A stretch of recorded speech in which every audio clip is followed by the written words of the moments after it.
Entonces vamos a empezar con lo que es la endocarditis infecciosa. ¿Qué pasa?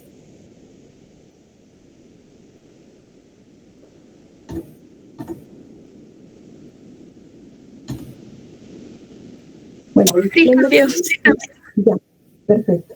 La endocarditis infecciosa es una patología que no es muy frecuente, pero sin embargo es una patología que tiene una mortalidad muy alta. Por eso es que la debemos sospechar, la debemos saber tratar a tiempo, ¿no?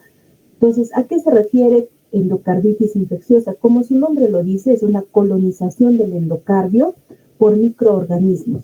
Cuando yo era estudiante, chicos, el término era endocarditis bacteriana, porque se pensaba que solo bacterias podían colonizar el endocardio. Ahora se llama endocarditis infecciosa porque se ha visto que pueden ser múltiples microorganismos, no pueden ser virus, pueden ser parásitos, etc.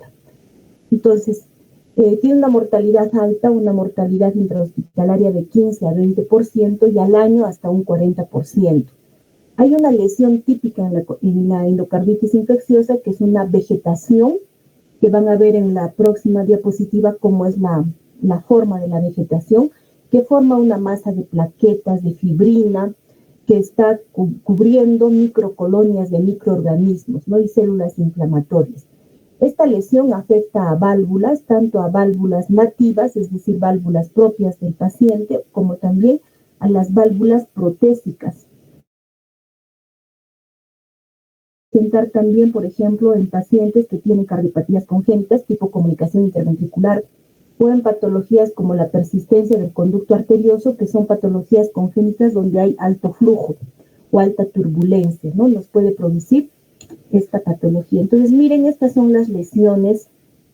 Estos son conglomerados de plaquetas, de fibrina, ¿no? Que están cubriendo. Adentro están los microorganismos. Por eso es que es difícil que el antibiótico llegue hasta estos microorganismos. Van a ver que en la terapia son antibióticos a altas dosis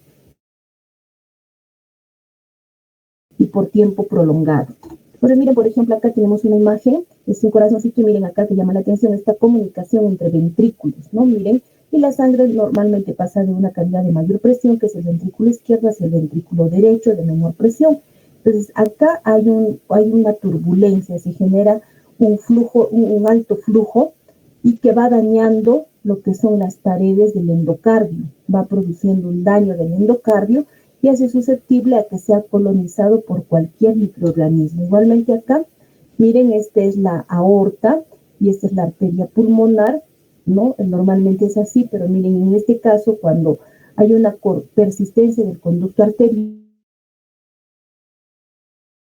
miren, acá hay una comunicación entre aorta y pulmonar. También sabemos que la aorta pues tiene alto flujo, entonces produce esta turbulencia y este estrés de cizallamiento va dañando el endotelio de estas arterias grandes y nos puede producir, puede ser colonizado por microorganismos y producirnos endocarditis infecciosa. Ahora, la endocarditis infecciosa se puede clasificar de diferentes formas, ¿no? Uno, por la evolución en el tiempo. Puede ser aguda o puede ser subaguda, ¿no? Aguda, por ejemplo, evoluciona rápidamente, tiene fiebre muy alta, hay destrucción de las estructuras cardíacas, también producen embolización. Y la subaguda, pues evoluciona de forma casi indolente, no produce embolizaciones, ¿no? Y si es que se produciera, pues puede morir rápidamente el paciente, por ejemplo, por un embolismo. También se puede clasificar por el sitio de la infección. Puede ser, como ya les he mencionado, una endocarditis de una válvula propia del paciente, o sea, una válvula nativa, puede ser una endocarditis de una válvula protésica. También por la causa de infección, ¿no? Si es, por ejemplo, bacterias, si es virus, si es protozoarios, etc. Ahora, también se puede clasificar, por ejemplo, según el modo de infección, ¿no? Si, por ejemplo, el paciente adquiere la infección dentro de un hospital, es una endocarditis nosocomial, o puede ser una endocarditis extranosocomial. Entonces, miren, acá tenemos la clasificación según la ubicación de la infección. Miren, de válvula nativa, de válvula protésica. De válvula protésica, chicos, puede ser a su vez precoz o puede ser tardía. ¿Cuándo es precoz? cuando el cambio de la válvula ha sido en menos de un año de la cirugía, y tardía, pues cuando la cirugía ya ha sido mayor de un año, ¿no? Puede haber también endocarditis de válvulas derechas, o puede estar relacionada con dispositivos tipo marcapasos, desfibrilador. Según el modo de adquisición nosocomial, esto es cuando el paciente ha estado hospitalizado más de 48 horas antes que aparezcan los síntomas de endocarditis infecciosa, o puede ser no nosocomial, ¿no? Cuando aparecen antes de las 48 horas de haber estado hospitalizado el paciente. Si no es nosocomial, puede ser que haya estado, por ejemplo, asistido en la casa con una terapia intravenosa, o que el paciente esté en hemodiálisis, esté recibiendo quimioterapia intravenosa, menos de 30 días antes de la aparición de la endocarditis infecciosa, y si está hospitalizado en un servicio de cuidados agudos, no menos de 90 días antes de la aparición de la endocarditis infecciosa. Puede ser también una endocarditis adquirida en la comunidad, ¿no? Por ejemplo, que los síntomas pues comienzan 48 horas después del ingreso de un paciente y no cumple los criterios de infección de una infección nosocomial. Puede haber una endocarditis asociada al uso de drogas, ¿no? Por ejemplo, los pacientes que son adictos a la heroína, ¿no? La heroína es una droga intravenosa, entonces estos pacientes muchas veces usan jeringas, comparten jeringas. Entonces, esta es una endocarditis asociada al uso de drogas. La endocarditis infecciosa, cuando decimos que está activa, cuando el paciente presenta fiebre persistente, cuando los hemocultivos siguen saliendo positivos, cuando hay una morfología inflamatoria activa que se ha descubierto en la cirugía, o cuando el paciente se encuentra todavía en terapia antibiótica. En todos esos casos se usa el término de endocarditis infecciosa activa. Ahora, también es importante saber qué es la recurrencia. Cuando hablamos de recurrencia, hablamos de recaída y hablamos de reinfección. ¿Cuándo decimos que es una recaída? Cuando la infección, ¿no?, de la endocarditis infecciosa ha sido causada por el mismo microorganismo en menos de 6 meses después del episodio inicial. ¿Y cuándo decimos reinfección? Cuando hay una infección con un microorganismo diferente, o cuando la infección es causada por el mismo microorganismo de la primera infección, pero después de los 6 meses de la infección inicial. Entonces es importante que recuerden cuando decimos recaída y cuando decimos reinfección. En países desarrollados se presenta de 4 a 7 por cada 100.000 habitantes. Hay factores predisponentes, como ya hemos visto, las cardiopatías congénitas. Otros factores predisponentes son las valvulopatías, ¿no? Por ejemplo, las insuficiencias o estenosis de la válvula mitral, la válvula aórtica, tricuspidia. Cuando los pacientes son portadores de dispositivos cardíacos tipo marcapaso o un catéter de vía central, por ejemplo. La incidencia aumenta con la edad, ¿no?, de un 25 a 35%. De 16 a 30% se van a presentar en casos de pacientes que tienen válvulas protésicas de 6 a 12 meses después del reemplazo de la válvula. Entonces, cualquier microorganismo puede producirnos endocarditis infecciosa. Los patógenos varían con el tipo clínico en cada parte, ¿no?, debido a diferentes puertas de entrada. ¿Cuál es la puerta más frecuente de entrada? Es la cavidad oral. Por eso es importante que si el paciente tiene una patología como una comunicación interventricular o una insuficiencia de una válvula, tenga cuidado con la cavidad oral, ¿no? Debe haber una higiene adecuada, no debe haber caries, no debe haber abscesos, porque la principal puerta de entrada es la cavidad oral. Otra es la piel, el tracto respiratorio superior, sobre todo con el Streptococcus viridans, el estafilococo que se encuentra en la piel, y los microorganismos del grupo ACEP, ¿no? La endocarditis de válvula nativa también se puede presentar, por ejemplo, por el Streptococcus galolicticus o el Streptococcus bovis, ¿no?, sobre todo en pacientes que tienen tumores colónicos. El enterococo es una bacteria, ¿no?, que se va a presentar, que va a ingresar a la endocarditis, va a producirnos por la puerta de entrada genitourinaria. Entonces, como ven, puede tener múltiples entradas, ¿no?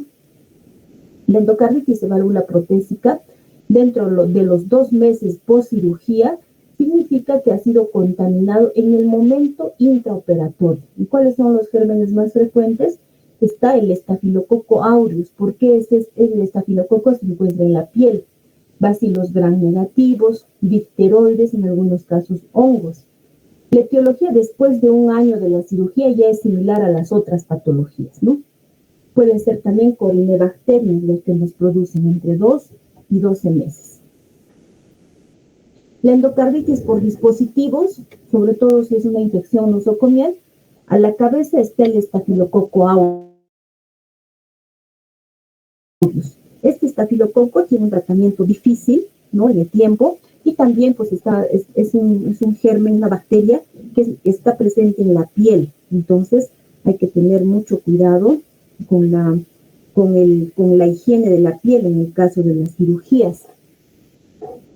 La endocarditis de adictos, ¿no?, como les mencionaba, las personas que usan, por ejemplo, drogas intravenosas, ¿no?, generalmente se van a afectar la válvula tricúspide, porque es la válvula que está en las cavidades derechas, a donde llega lo que es la sangre, ¿no es cierto?, cuando uno se inyecta. Y la causa más frecuente es el Staphylococcus aureus, que está presente en la piel. En el caso que sea, por ejemplo, un inmunodeprimido, será pues Pseudomonas o será Cándida, ¿no?, que está presente en la piel. También puede haber una infección polimicrobiana, ¿no? O sea, que no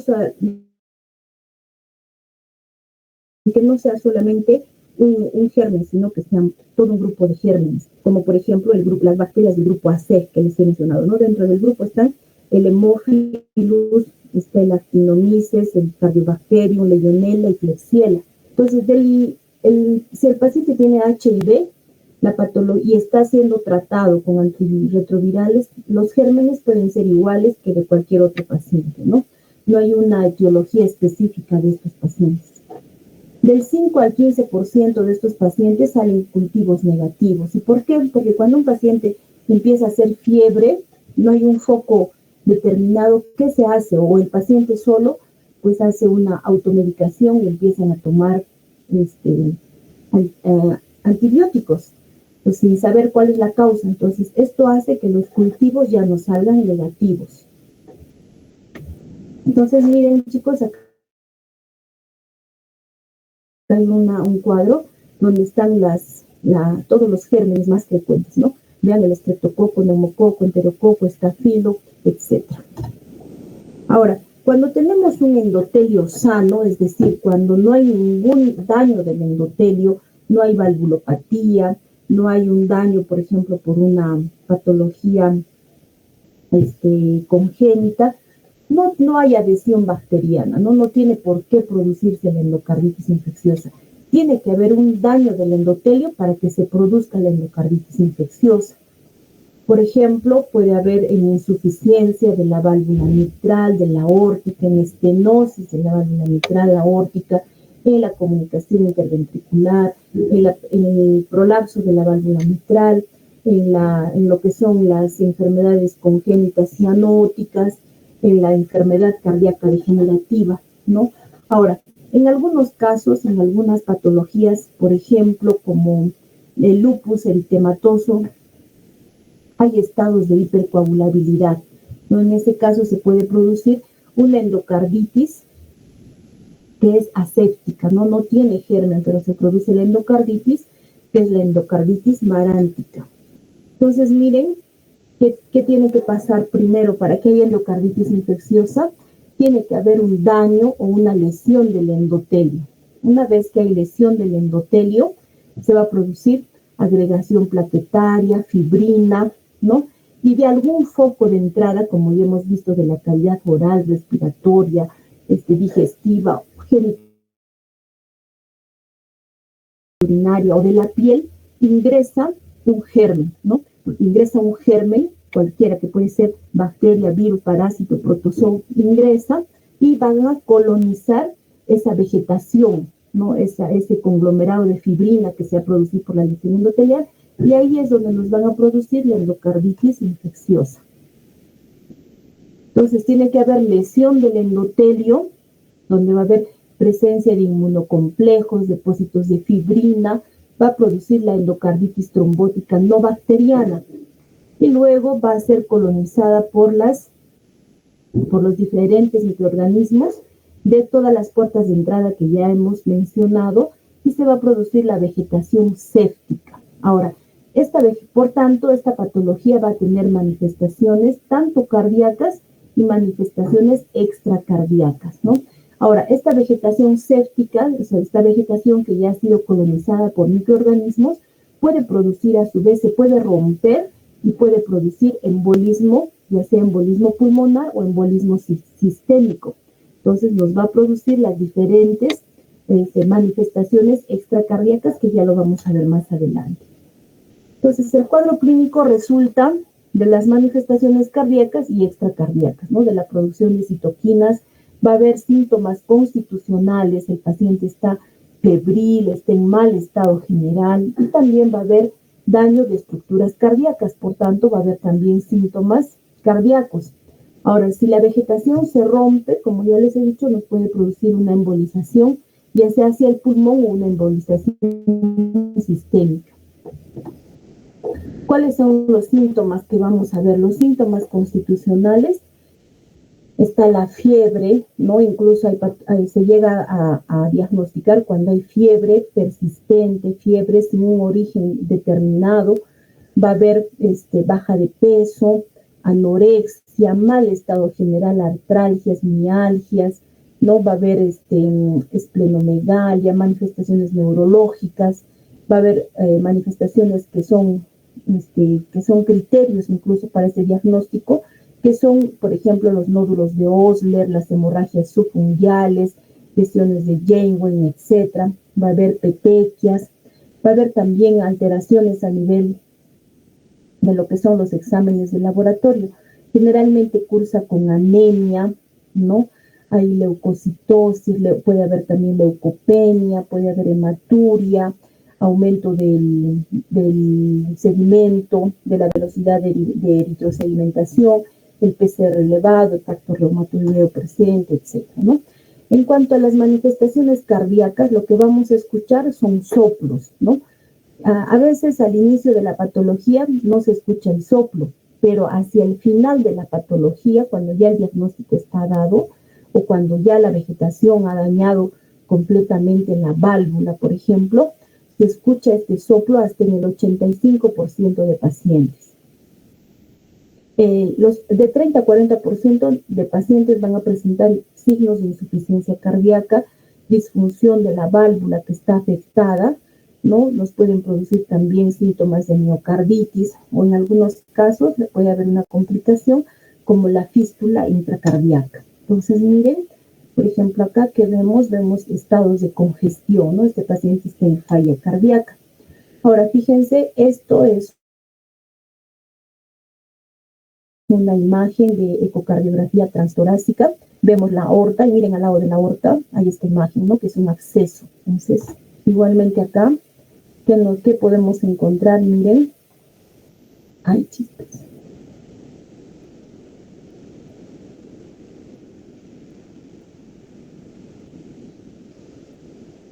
Igualmente acá, chicos, miren, ¿qué podemos ver acá? Es una imagen de una comunicación interventricular, ¿no? Entonces, que también hay daño del endotelio. Acá, miren, chicos, ¿qué ha pasado? Ha habido una ruptura incluso de la pared, ¿no? Puede haber una fístula, una ruptura de la pared. En el electrocardiograma podemos encontrar algunos bloqueos, por ejemplo, y miren, esta es una muestra de anatomopatología, miren, estas son las vegetaciones. Entonces, miren, tienen un aspecto de coliflor, ¿no? Son tejidos de fibrina que están envolviendo los microorganismos. Por eso es que es difícil que el antibiótico llegue a estos microorganismos porque están bien envueltos, bien encapsulados, protegidos por toda esta fibrina. Ahora, las manifestaciones extracardíacas están relacionadas a la duración de la infección, ¿no? Por ejemplo, se va a encontrar en la piel, en el vaso, riñones, sistema esquelético, meninges, puede haber abscesos, ¿no? Estas vegetaciones se llegan a romper y pasan al tracto sistémico o puede embolizar a cualquier parte, ¿no? Al vaso, al hígado, a los riñones. Entonces, en cuanto a las manifestaciones extracardíacas, tenemos, por ejemplo, lo que son producidas por los inmunocomplejos, ¿no? ¿Qué vemos acá? Miren, son los nódulos de Osler. Miren, estos nódulos se van a presentar en los dedos meñique de ambas manos, ¿no? Son nódulos dolorosos, son nódulos que están enrojecidos, ¿no? Se presentan en el panadizo de Osler, generalmente en las yemas, como vemos acá, de los meñiques.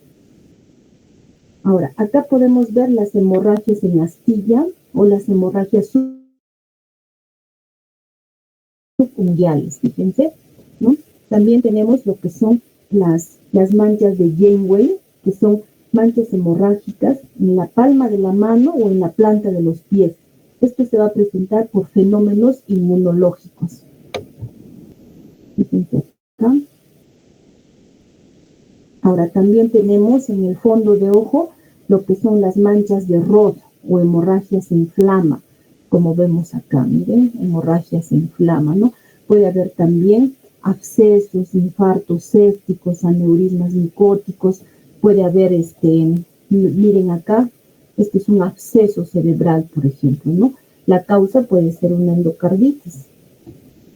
Igual acá, miren, tenemos microinfartos, ¿no? O microabscesos de esta embolización. En pacientes que son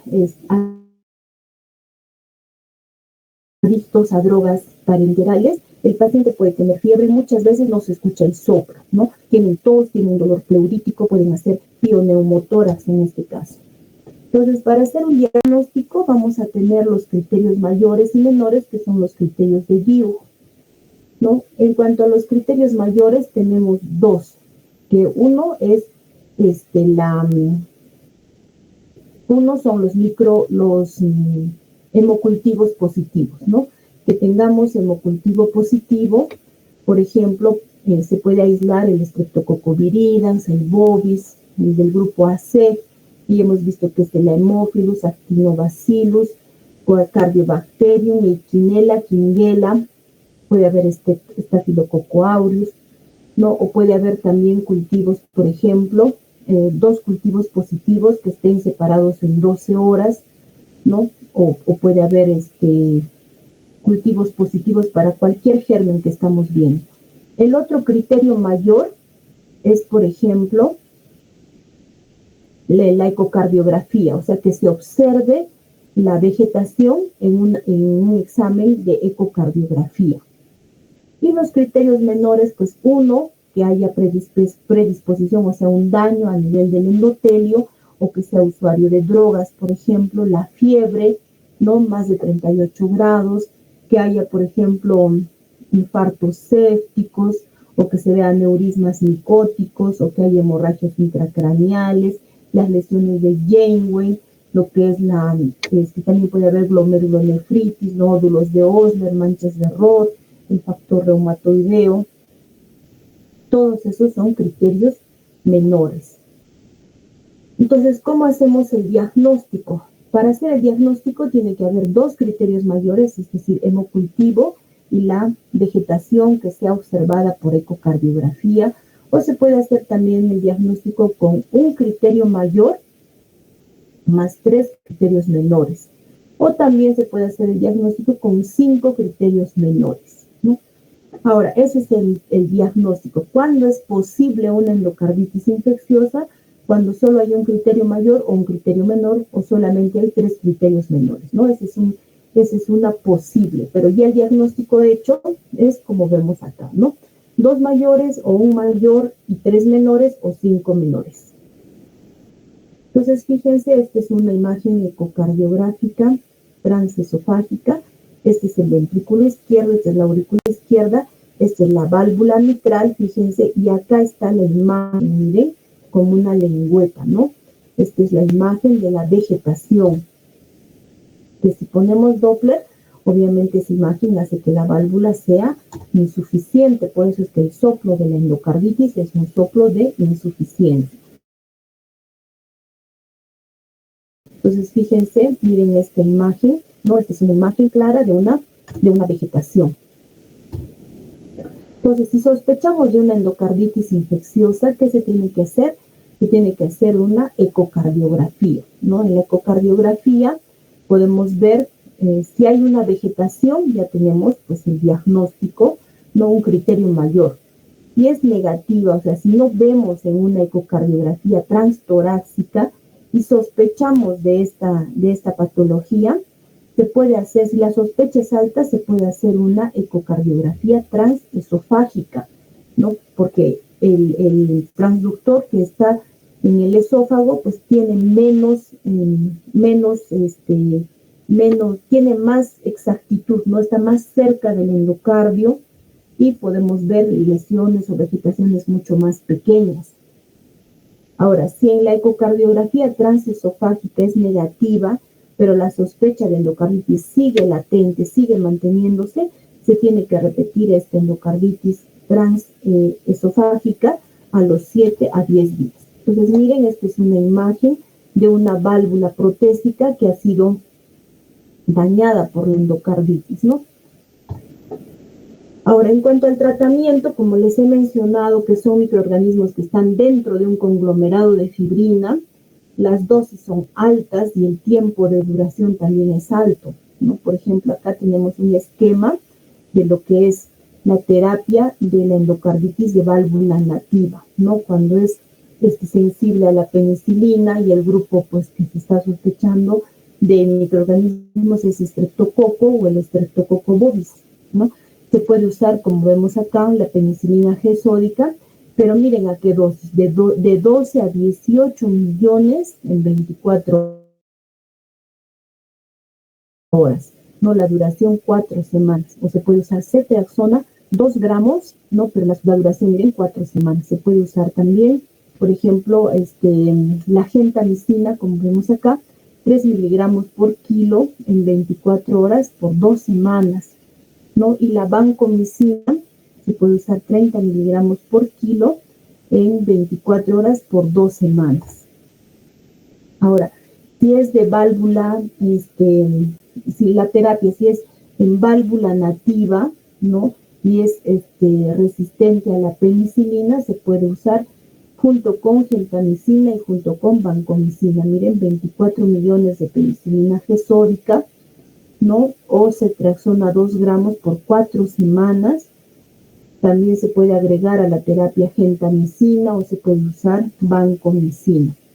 Ahora, si es una endocarditis de válvula protésica, se puede usar la oxacilina o napsilina, miren, 12 gramos en 24 horas por 6 semanas, ¿no? También se puede usar la gentamicina, 3 miligramos por kilo en 24 horas de 3 a 5 días. Se puede usar la cefazolina, como vemos, a 6 gramos en 24 horas por 6 semanas. No se puede agregar la gentamicina, la vancomicina, 30 miligramos por kilo en 24 horas por 6 semanas. Entonces, como ven, las dosis de los antibióticos son muy altas y también el tiempo es muy prolongado, ¿no? Ahora, si la causa es estafilococo, en caso de válvula protésica, se puede usar, miren, la napsilina u oxacilina, 12 gramos hasta 6 semanas, y a eso se puede agregar la rifampicina, 900 miligramos en 24 horas, 6 semanas, o la gentamicina, 3 miligramos por kilo, 2 semanas más, ¿no? Ahora, si es oxacilina resistente, se puede usar la vancomicina, 30 miligramos por kilo, 6 semanas, la rifampicina, 900 miligramos por kilo por 6 semanas, y la gentamicina, 3 miligramos por kilo por 2 semanas.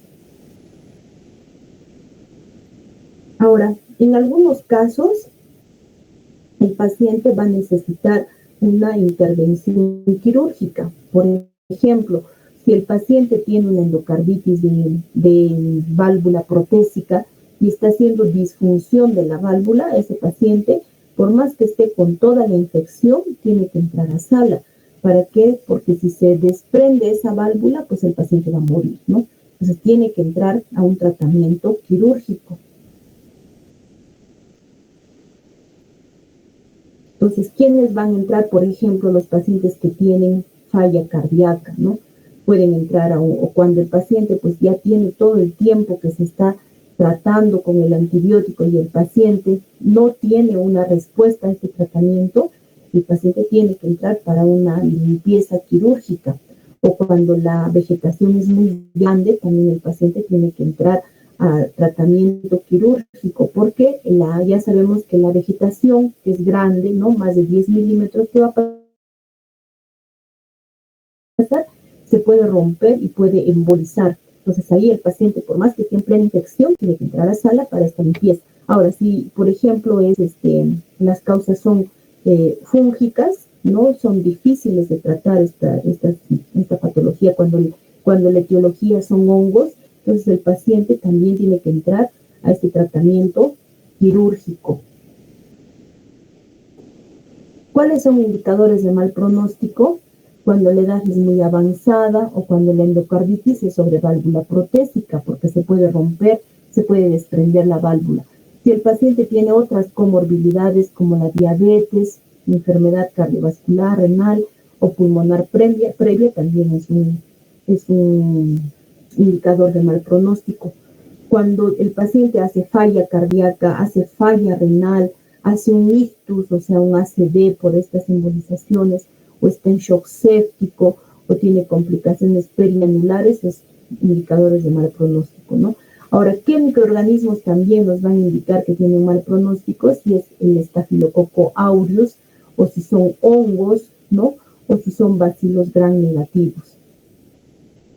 Si vemos que en la ecocardiografía hay complicaciones perianulares, hay insuficiencia de la válvula izquierda grave, la fracción de eyección está disminuida, si hay hipertensión pulmonar, si las vegetaciones son grandes, si hay disfunción de la válvula grave, ¿no? Si hay un cierre prematuro de la válvula mitral y otros signos de presión diastólica elevada, también son indicadores de mal pronóstico. Entonces, en todo paciente que ya tiene un daño del endocardio, del endotelio, tenemos que hacer una buena profilaxis oral, ¿no? Porque ya hemos visto que el foco de entrada lo más frecuente es la boca. Entonces tiene que haber una higiene, no tiene que haber accesos, por ejemplo. Ahora, como que si ese paciente va a ser sometido, si es un paciente que ya sabemos que tiene una insuficiencia de la válvula o tiene una cardiopatía congénita tipo comunicación interventricular, tipo persistencia del conducto arterioso, y va a ser sometido a un procedimiento en la cavidad oral o en la cavidad respiratoria, ¿no? Tenemos que darle antibiótico profilaxis para que el paciente pues no haga esta endocarditis infecciosa. Por ejemplo, se puede usar amoxicilina 2 gramos 1 hora antes del procedimiento, ¿no? Se puede usar también ampicilina 2 gramos o puede ser intramuscular, por ejemplo. Si es alérgico a la penicilina, se puede usar claritromicina o acitromicina 500 miligramos 1 hora antes del procedimiento, o cefalexina 2 gramos o clindamicina 600 miligramos 1 hora antes, ¿no? Si tiene alergia a la penicilina, también se puede usar lo que es la cefazolina o ceftriaxona, o se puede usar la clindamicina, ¿no? 600 miligramos, que puede ser endovenoso o puede ser intramuscular 1 hora antes del procedimiento.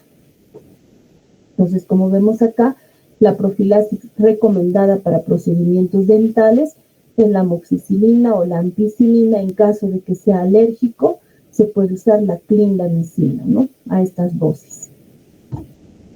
Entonces, chicos, con esto hemos terminado lo que es el tema de endocarditis infecciosa y ahora vamos a ver otro tema que es la fiebre reumática. En cuanto a la fiebre reumática, es una enfermedad que todavía está presente en países pobres, en países en desarrollo como el nuestro, porque va ligado a lo que son el poco acceso a los centros de salud, a la atención de salud, y también pues va ligado a lo que es el hacinamiento, ¿no? Entonces es una enfermedad multisistémica que resulta de una reacción autoinmune a la infección por el estreptococo beta hemolítico del grupo A. Esta es la bacteria que produce la fiebre reumática, el estreptococo beta hemolítico del grupo A. Entonces esta bacteria tiene en su pared celular, tiene compuestos parecidos a los compuestos de nuestras células. Entonces, ¿qué hace nuestro cuerpo? Hace una reacción inmune, ¿no?, para eliminar la bacteria, pero va dañando las propias células por esta similitud entre los compuestos de la pared celular y de las células propias del organismo. Entonces, casi todas las manifestaciones se resuelven, excepto las complicaciones cardíacas, ¿no? ¿Qué nos deja la fiebre reumática?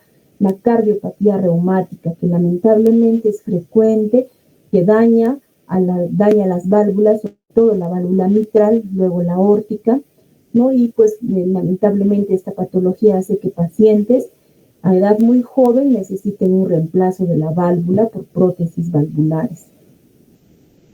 La fiebre reumática y la cardiopatía reumática son enfermedades ligadas a la pobreza, al hacinamiento, a la falta de higiene y al poco acceso a la atención médica. De 15 a 19 millones de personas tienen cardiopatía reumática a nivel mundial, ¿no? En países todavía pues como la India, el África, América, ¿no?, como vamos a ver América del Sur. Entonces, 250.000 de personas mueren anualmente por cardiopatía reumática. 95% de los casos de fiebre reumática y muertes por cardiopatía reumática ocurren en países en vías de desarrollo como el nuestro. Entonces, miren, por ejemplo, América del Sur, en África, la India, donde todavía es frecuente. En cuanto a la epidemiología, son pacientes que se van a infectar por el estreptococo beta hemolítico a edad muy temprana, como de 5 a 15 años, ¿no? Hacen periodos recurrentes de reinfección por este estreptococo, ¿no?, que se va a dar en adolescentes, en adultos jóvenes, y ya cuando tienen 25 a 40 años, pues hacen la complicación de la cardiopatía reumática, ¿no? La fiebre reumática está presente igual en varones como en mujeres, pero la cardiopatía reumática, que es la complicación cardíaca de la fiebre reumática, es más frecuente en mujeres, ¿no?, con una relación de 2 a 1. Entonces, hemos dicho que esta es una enfermedad autoinmune, ¿no? Es una reacción autoinmune hacia el estreptococo beta del grupo hemolítico.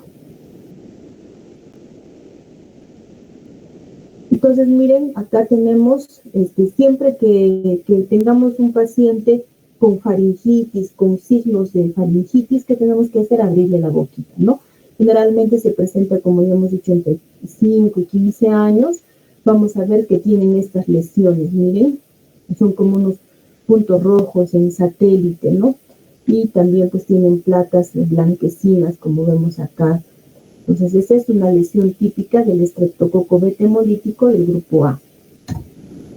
Entonces, acá miren, vamos a tener que la cardiopatía reumática va dañando las válvulas, miren, sobre todo la más frecuente, la válvula mitral. Fíjense acá, por ejemplo, esta es una imagen de una ecocardiografía transtorácica.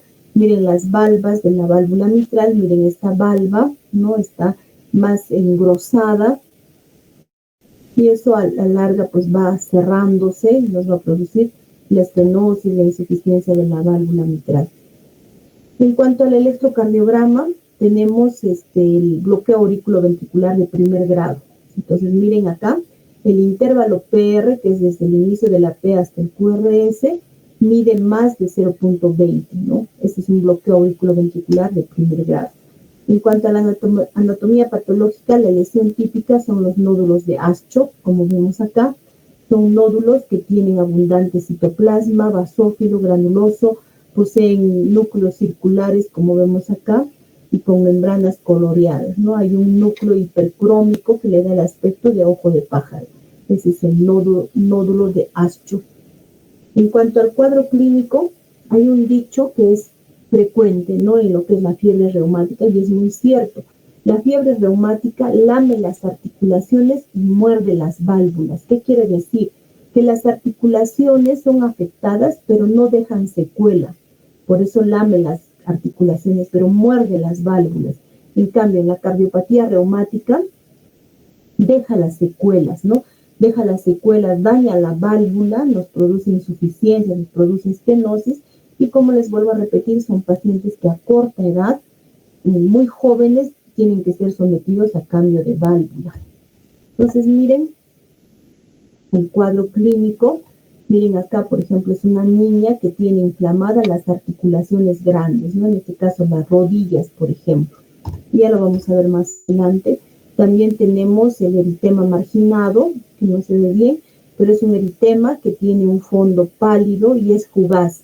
No se presenta generalmente en la espalda, en el torso, pero es fugaz, ¿no?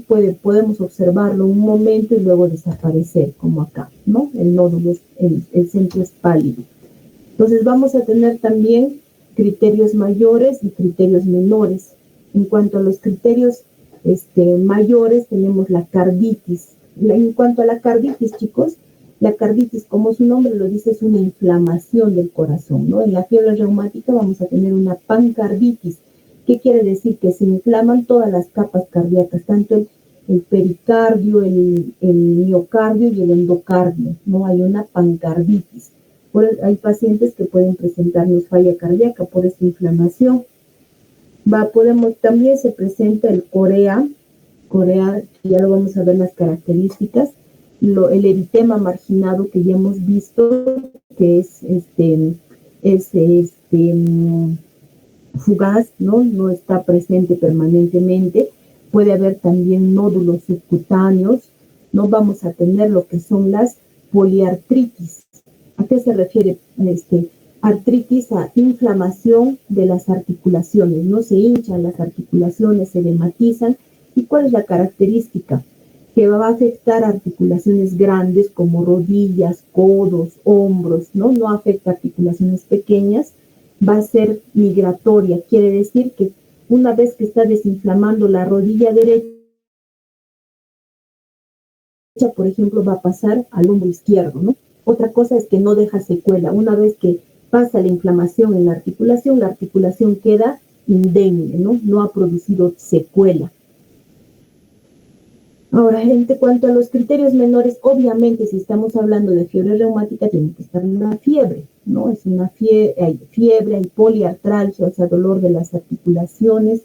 Vamos a ver, por ejemplo, el bloqueo, que ya hemos visto, el bloqueo auriculoventricular de primer grado es un criterio menor. En cuanto al tratamiento de la fiebre reumática, una vez que empieza el tratamiento de la fiebre reumática, no hay forma de parar esto, ¿no? Es una enfermedad autoinmune, pero se pueden usar, por ejemplo, los antibióticos como la penicilina, de 500 miligramos cada 12 horas por 10 días. Esto es para tratar el estreptococo beta hemolítico. La penicilina benzatínica, 1.200.000, dosis única cada 28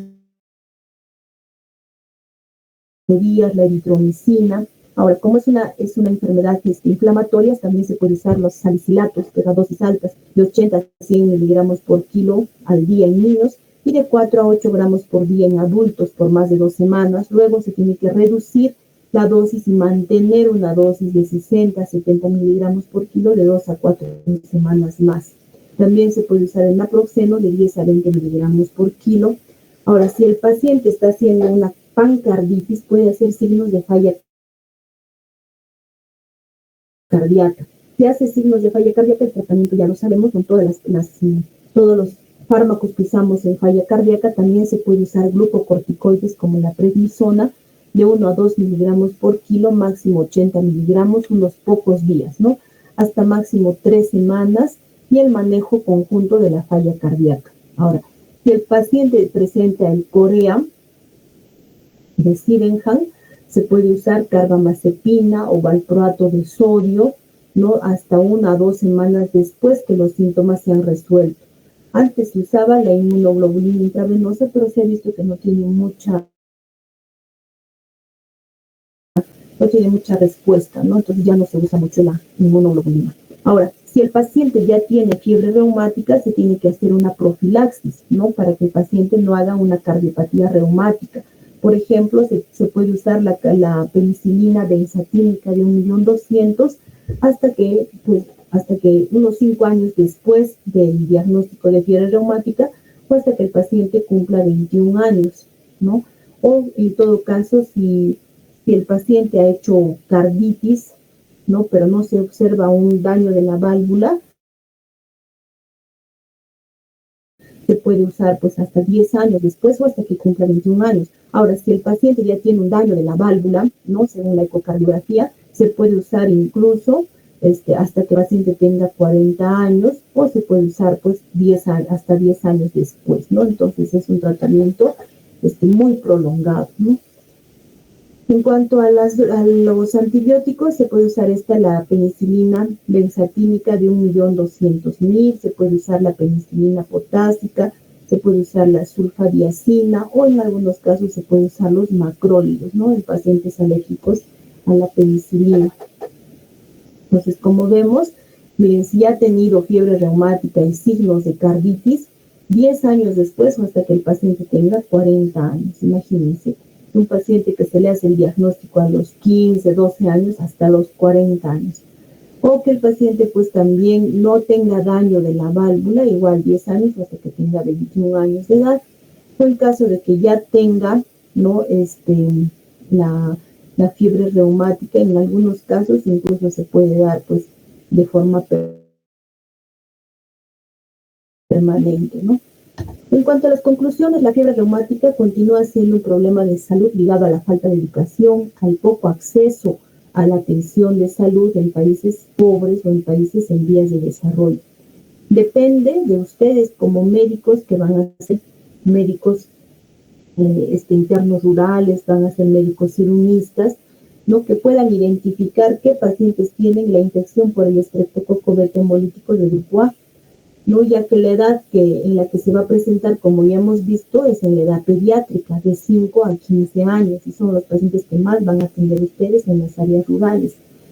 Otro, que a pesar de los avances médicos, no existe un laboratorio típico, ¿no? O estándar para diagnosticar la enfermedad, por lo que la clínica es la única forma de lograr identificarla e iniciar su tratamiento, pero lo más importante sería la prevención, ¿no? Porque una vez que el paciente entra en esta infección policíclica, como ya hemos visto, va dañando lo que son las válvulas cardíacas.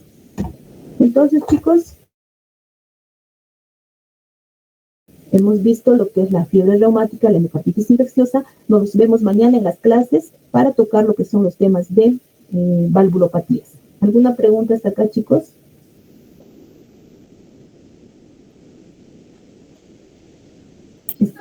Claro, doctora. Ya, entonces mañana nos vemos en las clases presenciales, chicos. Hasta mañana, doctora. Muchas gracias.